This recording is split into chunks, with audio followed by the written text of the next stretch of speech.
So ఇప్పుడు మీరు కొత్త వాళ్ళంటే చిన్న పిల్లలంటే ఇంకా ఇప్పుడే నేర్చుకుంటున్నారు కాబట్టి ఇక్కడ పిల్లలకి ఏ రకంగా అయితే 3 చక్రాల బండి అవసరం అవుతదో ఆధారం తీసుకోవడానికి ఇలా మీరు కూర్చుని నేను ఆత్మని శాంతి స్వరూపాన్ని శివ పరమాత్మ నా తండ్రి అని చెప్పి అభ్యాసం చేయమని చెప్తున్నా.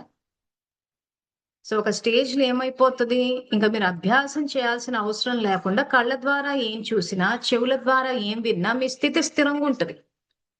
ఎందుకంటే మీకు శాంతితో ఉండడం మీకిప్పుడు అలవాటయిపోయింది. ఇంక బయట పరిస్థితులు ఎవరి క్రోధంతో ఉండనివ్వండి, ఎవరి ఆవేశంతోటన్నా ఉండనివ్వండి, మీరు స్థితి స్థిరంగా ఉంటది. కాబట్టి అభ్యాసం చేసేటప్పుడు కళ్ళు తెరిచి చేస్తారు. కళ్ళ ద్వారా వ్యక్తులు కనిపిస్తుంటారు, వినిపిస్తుంటారు. ఇంట్లో శబ్దాలు, టీవీ అన్నీ అలాగే ఉంటాయి.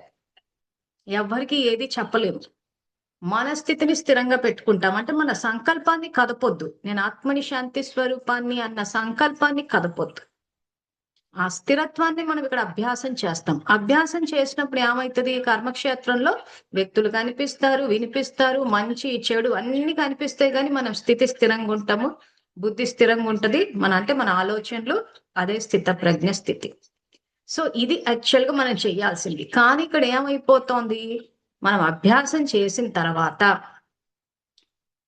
మన దినచర్యలో, కార్య వ్యవహారాల్లో ఏది అధర్మము, ఏది ధర్మము అన్న ఈ సంఘర్షణ వచ్చేస్తుంది. ద్వంద్వం వచ్చేస్తుంది. అందుకే నిన్నటి క్లాస్‌లో మనము జరాసంధుడన్న రాక్షసుడి గురించి తెలుసుకున్నాం. సో జరాసంధుడన్న రాక్షసుడు ఎక్కడో బయట లేడు.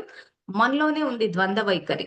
సో ఒక సమస్య అంటూ వచ్చినప్పుడు ధర్మాన్ని పాటించాలా? అధర్మాన్ని పాటించాలా? అన్న ప్రశ్న వస్తోంది.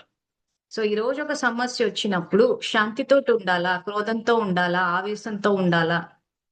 ఇవన్నీ మనం సహజంగా చేసేస్తున్నాం. అంటే అక్కడ ఏమైపోతుంది కొన్ని విషయాలు మనం అనుకున్నట్టు జరగకపోయేసరికి మనకు కోపం వచ్చేస్తోంది. విసుగొచ్చేస్తోంది.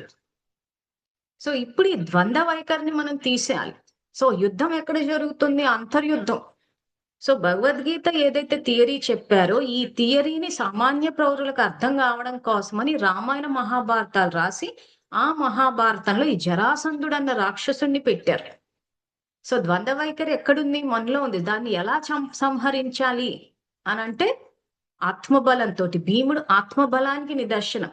సో వ్యక్తి కాదు, జరాసంధుడు వ్యక్తి కాదు. సో అందుకే స్టేట్మెంట్ మళ్ళీ రిపీట్ చేస్తున్నాము. భగవద్గీత, రామాయణ, మహాభారతాలు ఆత్మకి వర్తింపచేస్తే రైట్ ఆన్సర్స్ వస్తాయి. వ్యక్తులకు వర్తింపజేస్తే, దేహానికి వర్తింపజేస్తే రాంగ్ ఆన్సర్స్ వస్తాయి.